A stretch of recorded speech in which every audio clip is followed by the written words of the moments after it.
ଉଦୁଉଦିଆ ଦ୍ୱିପହରେ ଶାଶୁ ବୋହୂ ଅଟୋରେ ବସି ଏଡ଼େ ଖୁସି ମନରେ କୁଆଡ଼େ ଯାଉଛୁ କହିପାରିବେ କି? କହିପାରିବେନି। ଆମେ ଯାଉଛୁ ସିନେମା ଦେଖି। ଆଜି 2ଟା 15ରେ ହେବାକୁ ଥିବା ସିନେମାଟି ମୋ ମନକୁ ଭାରି ପାଇଥିଲା। ମାନେ ସେ ବିଷୟରେ ଯେତିକି ଯାହା ଶୁଣିଥିଲି ମୋ ମନକୁ ଭାରି ପାଇଥିଲା। ଆପଣମାନେ ସବୁ ଜାଣିଛନ୍ତି ମୋର ଟିକେ ନାଟକ, ସିନେମା, ଅପେରା ଏଗୁଡ଼ା ଭାରି ପ୍ରିୟ। ଆଉ ମୁଁ ମଝିରେ ମଝିରେ ସିନେମା ଦେଖିବାକୁ ଯାଏ। ଏବେ କିନ୍ତୁ ମୁଁ ସିନେମା ଦେଖିବାକୁ ଯାଇ ବହୁତ ନିରାଶ ହେଇକି ଫେରେ। କାହିଁକି ନା ମୋ ମନଲାଖି ସିନେମାଟିଏ ମୁଁ ଦେଖିବାକୁ ପାଏ ନାହିଁ। ଯାହା ଆମେ ଅତୀତରେ ଦେଖୁଥିଲୁ, ଯାହାକୁ ଦେଖିଲେ ଅନେକ ଦିନ ଯାଏ ତା'ର ବିଭିନ୍ନ ଛବି ଆଖିରେ ଭାସି ଉଠୁଥିଲା, ସେମିତି ସିନେମାଟେ ଆଉ କାହିଁ। ବେଳେବେଳେ ହିନ୍ଦୀ କିମ୍ବା ତେଲୁଗୁ ସିନେମା ଦେଖେ। କାହିଁକି ନା ପିଲାମାନେ ସବୁବେଳେ ଅନିଚ୍ଛା କରନ୍ତି ଓଡ଼ିଆ ସିନେମାଟିଏ ଦେଖିବା ପାଇଁ। କହନ୍ତି ସେଇଟା ଦେଖିଲେ କ'ଣ ହେବ, ସେକୁ ତ ଦେଖୁ ଦେଖୁ ଜଣାପଡ଼ିଯିବ ଏଇଟା କେଉଁ ସିନେମାରୁ କପି କରାହେଇଛି। ସେଥିପାଇଁ ଆମେ ଯାଉନୁ। ତୋର ଯଦି ଏତେ ମନ, ଆମେ ଟିକେଟ୍ କରିଦେବୁ, ତୁ ଯାଇକି ଦେଖେ। ଏବେ କିନ୍ତୁ ମୋ ମନଟା ବହୁତ ଖୁସି ଅଛି ଏଇଥିପାଇଁ ଯେ ଆମ ଓଡ଼ିଆ ସିନେମାରେ ଗୋଟେ ସୁନ୍ଦର ଧାରା ଏବେ ଆରମ୍ଭ ହୋଇଛି। ଆଉ ସେଇ ଧାରାରେ ସାମିଲ ହେଇଛି ଆଜି ମୁକ୍ତିଲାଭ କରିଥିବା ଓଡ଼ିଆ ସିନେମା କାନ୍ଦ ମାଷ୍ଟ୍ରେ। ନାଁଟା ଟିକେ ଅଖାଡ଼ୁଆ ଲାଗୁନି? କାନ୍ଦ ପୁଣି ମାଷ୍ଟ୍ରେ। କାନ୍ଦ ଜିନିଷଟା କ'ଣ ମାଷ୍ଟରମାନେ ଶିଖାନ୍ତି କି? ସେଇଟା ଏଇ ପିଢ଼ିର ପିଲାମାନେ ହୁଏତ ବୁଝିପାରିବେନି। ହେଲେ ନାଁ ଶୁଣୁ ଶୁଣୁ ମୋ ବୟସର ମଣିଷମାନେ ନିଶ୍ଚୟ ବୁଝିଯିବେ କାନ୍ଦ ମାଷ୍ଟ୍ରେ କ'ଣ। କିଛି ଜାଗାରେ ମା', ଖୁଡ଼ି, ବଡ଼ ମା', ବଡ଼ ଭାଉଜ ଯେଉଁମାନେ ବାହା ହେଇ ସାରିଥାନ୍ତି ସେଇମାନେ କାନ୍ଦଣା ଶିଖେଇଥାନ୍ତି। ଏଇଟା ଟିକିଏ ସଂସ୍କୃତି ସମ୍ପନ୍ନ ପରିବାରରେ ସମ୍ଭବ ହୁଏ। ଆଉ କେତେକ ଜାଗାରେ ନିଜର ଆଭିଜାତ୍ୟ ଦେଖାଇବା ପାଇଁ କାନ୍ଦଣା ଶିଖେଇବା ପାଇଁ ଅନ୍ୟକୁ ନିଯୁକ୍ତି ମଧ୍ୟ ଦିଆଯାଏ। ହେଲେ ସେଇ କାନ୍ଦଣା ଶିଖେଇବା ଭିତରେ କେତେ କ'ଣ ଘଟିଯାଏ ସମସ୍ତେ କ'ଣ ଜାଣିପାରନ୍ତି? ସେଇ ଉପରେ ହିଁ ଏଇ ସିନେମାଟି। ସବୁଠୁ ବଡ଼ ଖୁସିର କଥା, ଆମର ହଜିଯାଉଥିବା ଗୋଟିଏ ପରମ୍ପରା ଲିପିବଦ୍ଧ ହୋଇ ରହିଗଲା। ଲିପିବଦ୍ଧ ଶବ୍ଦଟା ତ ଠିକ୍ ନୁହେଁ। ଲିପିବଦ୍ଧ ତ କରିଦେଇଥିଲେ ଆଗରୁ ଜାକିର ଭାଇ ଗଳ୍ପ ମାଧ୍ୟମରେ। ଆଉ ଜାକିର ଭାଇ ହେଉଛନ୍ତି ଆମର ଜଣେ ସୁନାମଧନ୍ୟ ଲେଖକ ଏବଂ ସାମ୍ବାଦିକ ମଧ୍ୟ।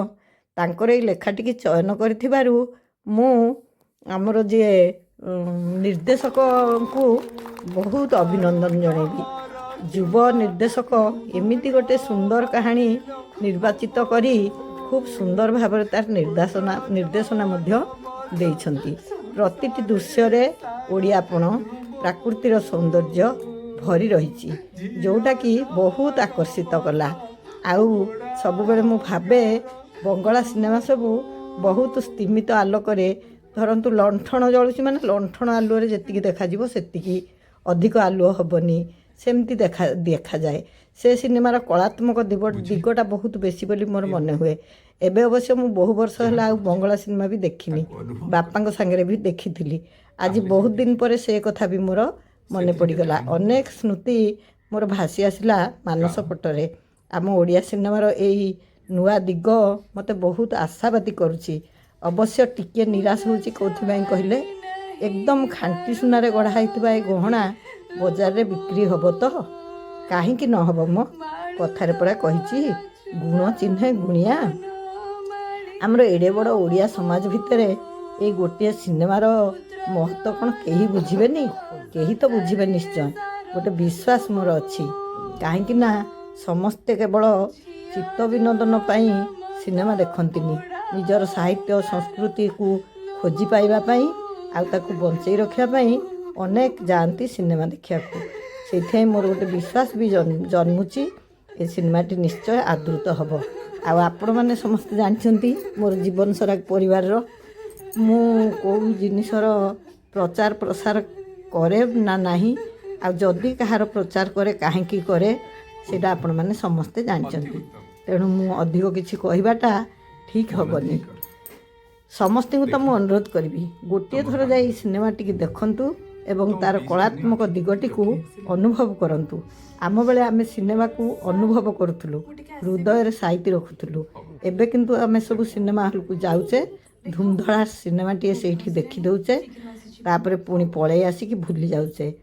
ସେଇ ବିଷୟବସ୍ତୁକୁ ହଜାରେ ଥର ହୃଦୟ ଭିତରେ ପରଖିବା, ଚିନ୍ତା କରିବା ବା ସମାଲୋଚନା ପର୍ଯ୍ୟାଲୋଚନା କରିବା ଭଳିଆ ସୁଯୋଗଟିଏ ଆମେ ପାଉନେ।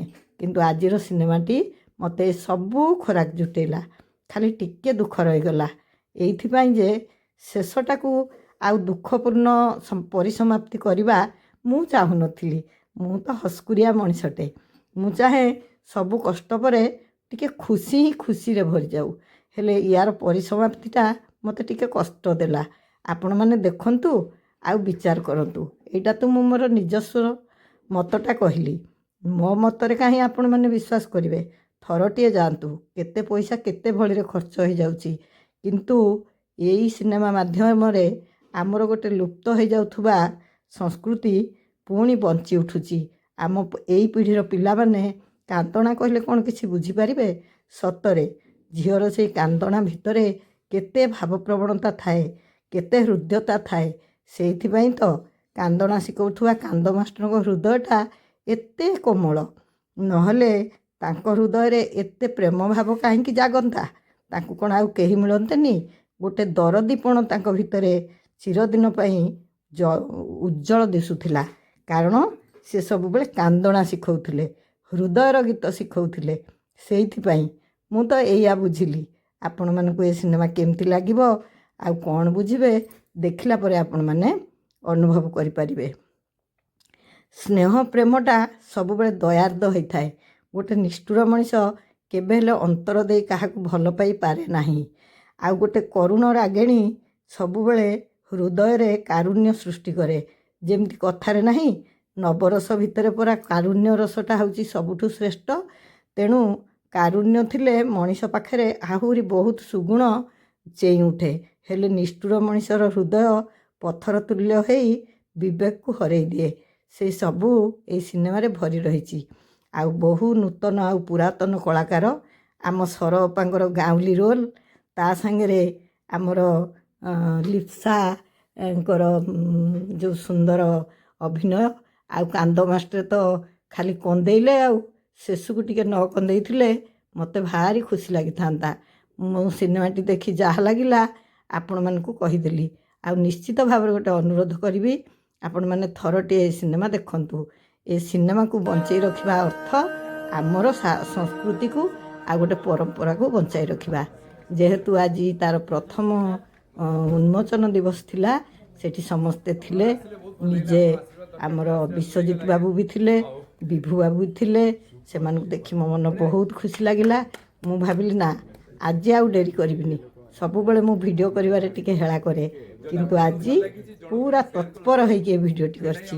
ଯେଉଁ ଜିନିଷ ଏତେ ଭଲ ନ ଲାଗିବ ତା ପାଇଁ କ'ଣ ସମୟ ଦେଇ ହୁଏ? ଏମିତିକି ଛୁଆ ଦିଏ ବି କହିଲେ, ହଁ ବୋଉ ସତରେ ଭଲ ଲାଗିଲା।